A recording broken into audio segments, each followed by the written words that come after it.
The major theme is that what you do with what you have is more important than what you have. What you do with what you get is more important than what you get. What we do with what we have says so much about us. It reveals our philosophy of life, our attitude, what we know, and what we think, and the makeup of our character. It is a reflection of what is going on inside of our head and within our value system and decision-making process. It also reveals our ability to weigh and to perceive. The outer is always a reflection of the inner. It is an indication, a reading, a revealing. It speaks, it tells, it shows. Remember that key phrase I gave you earlier? Everything is symptomatic of something, and it is symptomatic of something right or something wrong.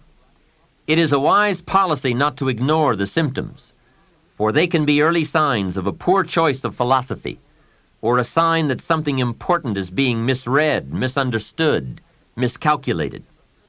So of all places, take a look here. What you are doing with your money says something about you. Now, what you're doing may be okay.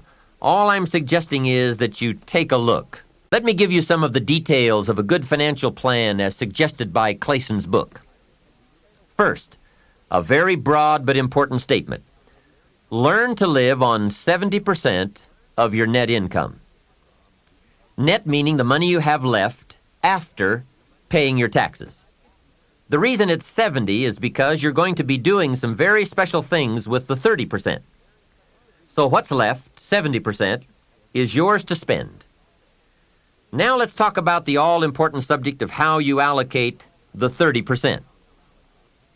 I remember one day saying to Mr. Schoaf, if I had more money, I would have a better plan.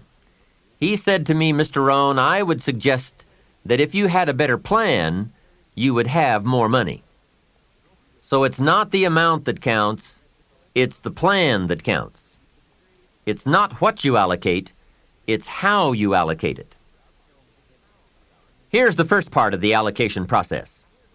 Of the 30% you're not spending, 10% should go to charity, giving back part of what you have taken out to help those who cannot help themselves. I think that's a good percentage. Now, you can pick your own percentage. It's your life, and it's your plan.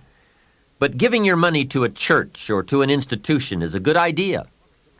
More often than not, they can find the people who are in need. But whether you administer it yourself or give it to an institution to distribute, 10% should be given to charity. And by the way, the best time to teach this allocation process is when a child gets his first dollar. Take him on a visual tour. There's nothing better than visual to illustrate what you're trying to teach.